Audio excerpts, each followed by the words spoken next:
In today's video, what I want to show you is everything that is in my bag right now and give you everything you need to know about it. So let's dive right in. So before we begin, I want to just put a disclaimer out there. When I got into golf, I pretty much got all of my clubs secondhand, be it through retailers like Play It Again Sports or hand-me-downs from friends or, you know, my dad or whatever. When I really got into golf last year, that was whenever I started slowly upgrading things. So let's start with the bottom of the bag, talk about our wedges here. So I got the Lazarus forged milled wedges, 52, 56, 60 off of Amazon. And I don't have the 52 in the bag right now. I'll explain that here in a second whenever I get to irons. But the reason why was I just didn't like how the 52 performed for me at that time. But now I can actually hit it and it performs well. The only reason I keep it out of the bag instead of the other club that I'll talk about is because the distance gap is just a little bit better. Another thing to note about these clubs is the wedges. I bought them straight from Amazon. They came with a standard grip. They came standard length. So what I did was I went up to Kelly's Golf in Greensboro, North Carolina, and got what's called a casual fitting. It's where he checks your swing speed, checks your loft, your lie, all that stuff. And he decided that for my wedges specifically, namely the Lazarus wedges, not my irons, needed to be extended by 1/4 inch. So he did that, and then he threw this Impact. Literally, that's the name of the brand, Impact. It's almost like the Golf Pride Tour Velvet, but about $3 cheaper a grip. He threw that on in the mid-size. So I really like it. These wedges are really good. They have I don't know if you can really see it on the iPhone here, but they've got obviously nice deep grooves, but then the rest of the face is milled. So it really helps somebody like me that can't find the center of the face a lot of times. But yeah, so that's the wedges. All right, so now let's talk about irons. And these are my babies, dude. I got these at Play It Again Sports like 8 years ago.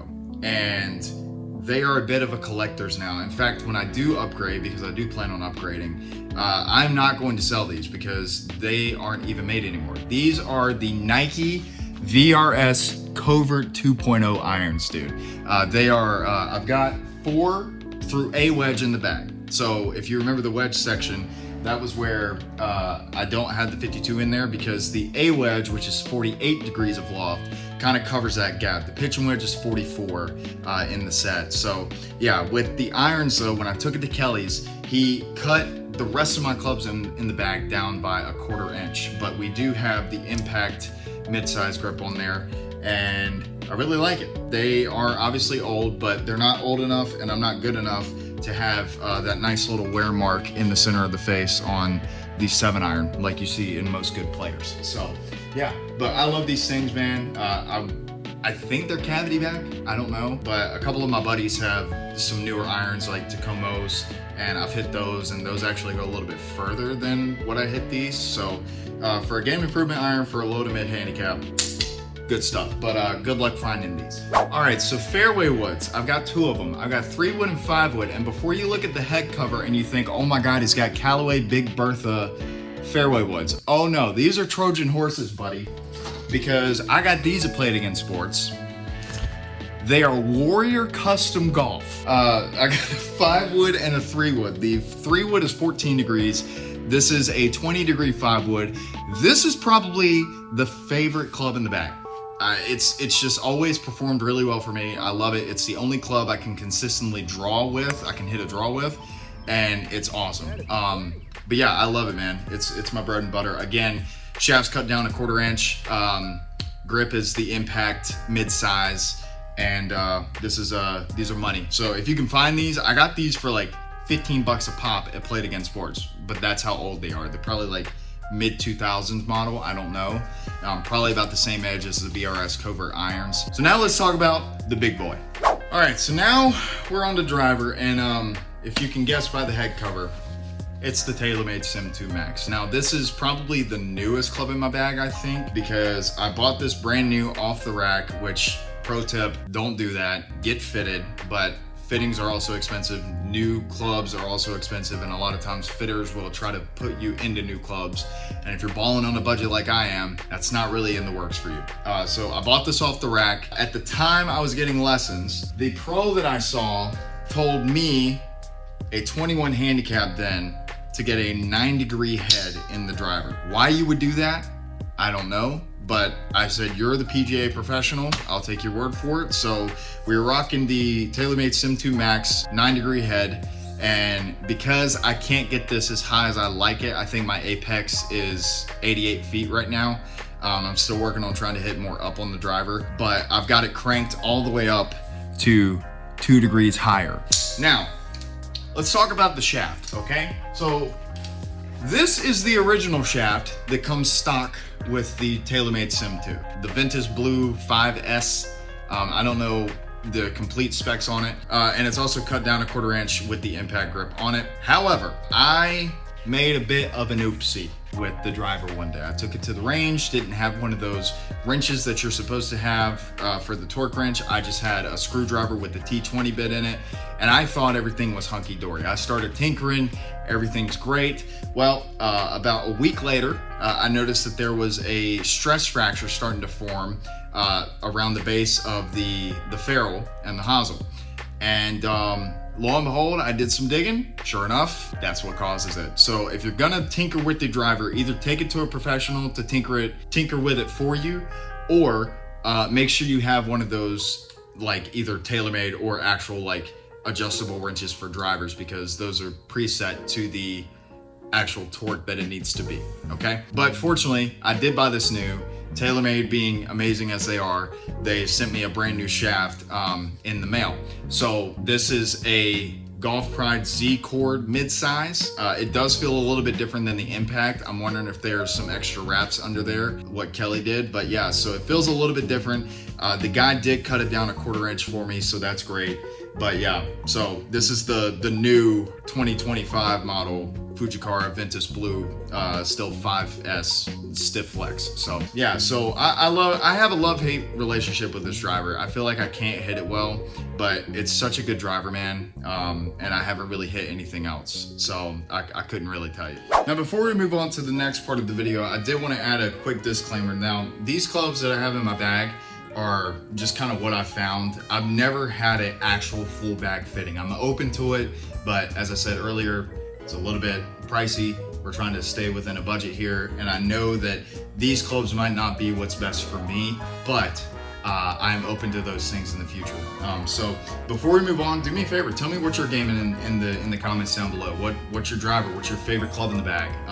What are the favorite clubs you've ever owned? Just let me know down below. I would greatly appreciate that. All right, let's move on to the next. All right, so this right here is my favorite putter of all time. Is it the only putter I've really hit? Yes, but that's beside the point. It is the putter I've always wanted since I've played Tiger Woods PGA Tour 2008, okay? Not that it was on that game, but I saw this putter one day and I said, I want that.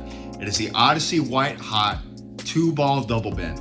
And this putter is really good. It's face balanced, so I don't have to worry about changing my stroke. It fits for a straight back, straight through. The grip, albeit needs to be replaced, but it is the Super Stroke Tour 3.0 grip. I have big hands, so a little pistol grip doesn't really feel right for me. Also why I have mid-size grips on my clubs, because I feel like the standard grip is just a little too small for me. But yeah, I love this putter, and it's actually a replacement, okay? Give me 1 second. So as I said, this is the 2-ball. It's the replacement, okay? What I was gaming before that was an Odyssey White Hot, but it wasn't a 2-ball. It was a 1.5 ball. Well, you might be asking yourself, what the heck is that? I've never seen that. Well, this is the original putter that was in the bag, and if you can see, that back disc there was started cracking and started developing some issues. I didn't notice any sort of difference in feel at the time, but whenever I got the other putter, which shout out to Adam Markentel from the Chase and Scratch podcast community for sending me that. Props to you, brother.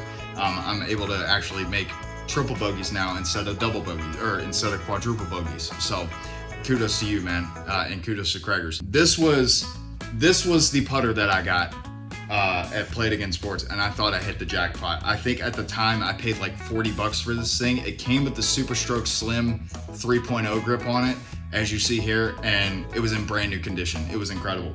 I drew the Sharpie line on there, big mistake, thinking it would help me line up a little bit better, but I'm much better as a field putter. But the head cover, let's talk about that real quick. The head cover is not the original Odyssey head cover, okay? Quick story time. I went on a golfing trip in Charleston this year with my brother-in-law and left the head cover that was with the new 2-ball in the cart because it was raining so much we needed Noah's Ark 2.0. So short time later, I went to the PGA Championship this year down in Quail Hollow with my dad and picked up the PGA Championship putter head cover. How do you guys feel about like novelty souvenir head covers instead of like, you know, normal classy branded head covers? Let me know in the comments. Is it cringe? If it is, okay.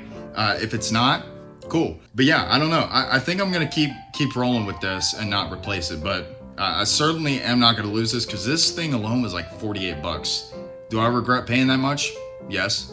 But do I care more about protecting my putter head?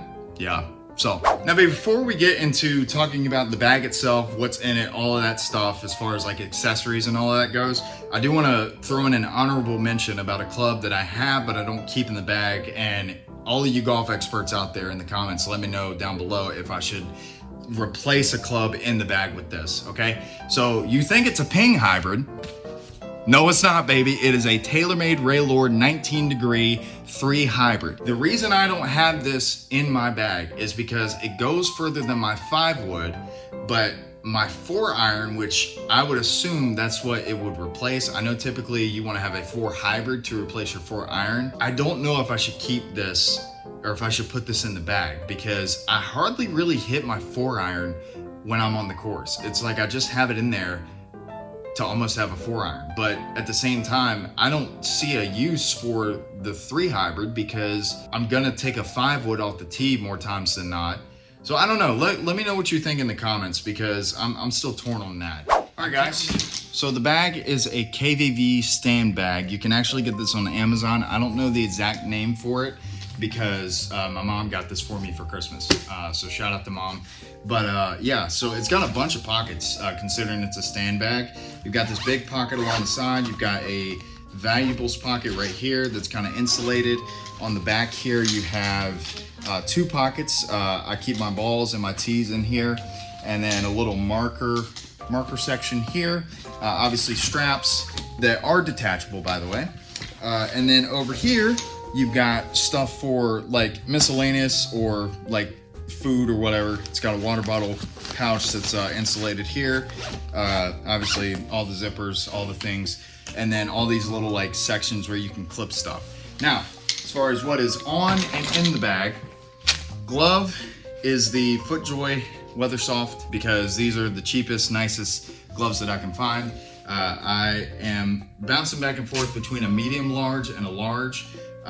Obviously, if I could upgrade, I would upgrade to the Titleist Player's Glove because there's no other brand like Titleist. Sorry about it, not sorry. Now, in my collections bag here, or my little pouch, I've got my divot tool, little switchblade, and it comes with a ball marker. Very good. I've got a rangefinder that I got off of Amazon for like 40 bucks. It's the Rivasari rangefinder that you see on TikTok everywhere. It's actually not bad. In fact, I got this, I think for Christmas, and I haven't had to recharge this ever since. And I've been golfing every week, at least once a week. And I use this thing every round. So it's pretty good. And it's really cheap. So if you're balling on a budget like me and you don't want to spend over $200 on a Bushnell, this is the move. Now, as far as the other stuff I got in here, I got a marker. I got a couple, I'm starting to build up souvenirs, okay? So I got a bag of those like Hit Me Again 48 count balls, and this ball popped up. Look at how old this ball is, dude. It's a Blue Ridge. I've never even heard of this, but dude, it looks like it's from like the 50s. So I ain't hitting this, bro. It's staying in the bag. And then the other sentimental thing that I have is this tee right here. It is the first time I played Firethorn, aka Country Club at the Carolinas. It's when I went down to the PGA this year. It was my first time ever having like a true private club experience. Like the videos you see where when you go to your friend's nice club and the guy's like grabbing the tees, that was me, except I didn't do that because that's stupid. I just grabbed a couple and then I threw this one in my collectibles pouch. In the big pouch here, I've got some practice gloves, so some old Weathersoft gloves that are either torn or worn out that I just use, especially here in the summer whenever it's like humid and all that crap. I usually will wear these on the range so I don't ruin the good glove.